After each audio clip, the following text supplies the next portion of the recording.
হযরত ওমর রাদিয়াল্লাহু তাআলা আনহু একটু পরীক্ষা করতে চাইলেন রাখাল রে, দেখি একটু বেশি দিলে কাজ হয় কিনা।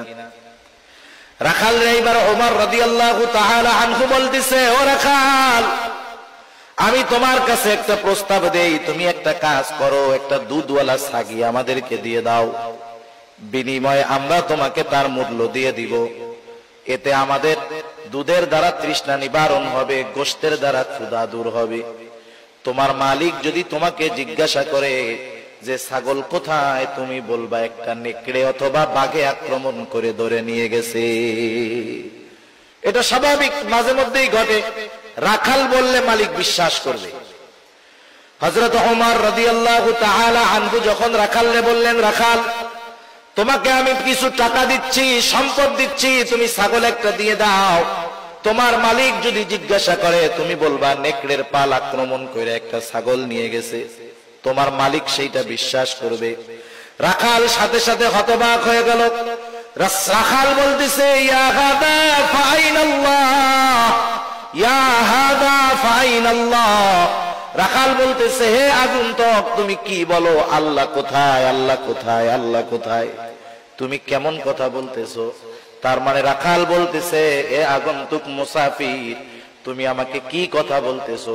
হয়তো আমার মালিক আমার কথা বিশ্বাস করবে, মালিককে হয়তো আমি ফাঁকি দিতে পারবো, কিন্তু আমার আল্লাহকে তো ফাঁকি দেওয়া সম্ভব নয়। ইয়া আইয়ুহাল্লাযীনা আমানুত্তাকুল্লাহ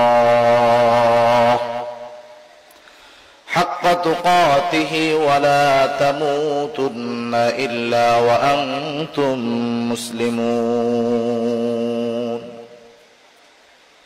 আল্লাহ রাব্বুল আলামিন ঈমানদারদেরকে উদ্দেশ্য করে বলেন, হে ঈমানদারেরা, তোমরা আল্লাহ তাআলাকে ভয় করো, যথাযথভাবে ভয় করো। আল্লাহ তাআলাকে ভয় করার কথা, তাকওয়ার কথা, গুনাহ থেকে বেঁচে থাকার কথা আল্লাহ তাআলা বললেন। এখন যদি আমরা আল্লাহ তাআলাকে প্রশ্ন করি, আয় আল্লাহ, আপনি যে আমাদেরকে মুত্তাকি হতে বললেন, তাকওয়া অর্জন করতে বললেন, আমরা কিভাবে তাকওয়া অর্জন করব? কারণ কোরআনুল কারীমের মধ্যে আল্লাহ তাআলা যেটা আদেশ করেন সেটা বাস্তবায়নের পদ্ধতিও আল্লাহ তাআলা বলে দেন। যেমন কোরআনুল কারীমের মধ্যে নামাজের কথা আছে, নামাজ কিভাবে বাস্তবায়ন করতে হবে, কিভাবে পড়তে হবে, আল্লাহ তাআলা এটাও আমাদেরকে জানায় দিয়েছেন। যেমন কোরআনুল কারীমে আল্লাহ তাআলা ৮২ জায়গায় নামাজের কথা বললেন। এখন যদি আমরা প্রশ্ন করি নামাজ আমরা কিভাবে পড়ব, আল্লাহ তাআলা আমাদেরকে ইঙ্গিত দিয়ে দিয়েছেন, সূত্র দিয়ে দিয়েছেন। আমি আদেশ করেছি নামাজের, এই নামাজটা শিখতে হবে মুহাম্মাদুর রাসূলুল্লাহ সাল্লাল্লাহু আলাইহি ওয়াসাল্লামের থেকে। এজন্যই আল্লাহ রাব্বুল আলামিন কোরআনুল কারীমের মধ্যে বলেন, কুল আতিউল্লাহ ওয়া আতিউর রাসূল। আল্লাহ রাব্বুল আলামিন বলেন, তোমরা আল্লাহর আনুগত্য করো, তার রাসূলের আনুগত্য করো। আল্লাহর আদেশ মান্য করো, রাসূলের আদেশ মান্য করো। এখন আল্লাহর আদেশ হলো বান্দা ওয়াকিমুস সালাত, নামাজ কায়েম করো। আমরা যদি বলি আল্লাহ কিভাবে করব, কোন পদ্ধতিতে করব, আল্লাহ তাআলা বলেন তোমাদের কোনো চিন্তা নাই, তোমরা আমার হাবিবের অনুসরণ করো, হাবিবের আনুগত্য করো। এরপরে আল্লাহ তাআলা আর আয়াতের মধ্যে আমাদেরকে জানায় দেন, মাইয়ুতি'র রাসূল ফাকাদ আতা আল্লাহ। যে আল্লাহর রাসূলের আনুগত্য করলো সে আল্লাহরই আনুগত্য করলো। আর রাসূলুল্লাহ সাল্লাল্লাহু আলাইহি ওয়াসাল্লাম বললেন, নামাজের আদেশ আল্লাহ তাআলা কোরআনে করেছে। আর আল্লাহর নবী বললেন, সাল্লু কামা রাআইতুমুনি উসাল্লি, তোমরা নামাজ ওইভাবে পড়ো যেভাবে তোমরা আমাকে নামাজ পড়তে দেখো। যত আদেশ আছে কোন না কোন ভাবে আল্লাহ তাআলা ওই আদেশ বাস্তবায়ন করার পদ্ধতি দেখায় দিয়েছেন। সুবহানাল্লাহ।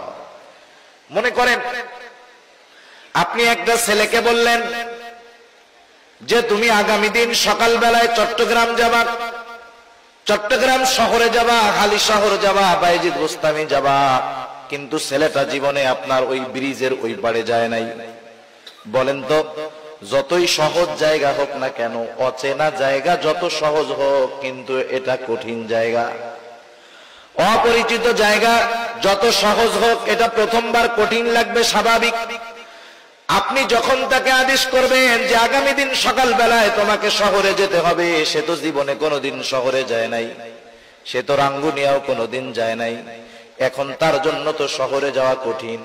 সে যখন বিচলিত, সে যখন পেরেশান, আপনি তার মাথায় হাত দিয়ে বুলায় বললেন, বাবা টেনশন তুমি করো না, তুমি এখান থেকে সুন্দর মতো এই রাস্তায় যাবা, ওখান থেকে একটা সিএনজিতে উঠবা, সিএনজি কে বলবা আমি চট্টগ্রাম শহরে যাব, তোমার যেই জায়গায় যাওয়ার প্রয়োজন সিএনজি ওয়ালা তোমাকে সেই জায়গাতেই নামায়া দিবে। বলেন তো, আদেশ করার পরে চট্টগ্রাম শহরে যাওয়া তার জন্য যতটা কঠিন মনে হচ্ছিল, যখন আপনি তাকে যাওয়ার রাস্তা পদ্ধতি বলে দিলেন, বলেন তো আদেশ করার পরে তার কাছে যেমন কঠিন মনে হচ্ছিল, যাওয়ার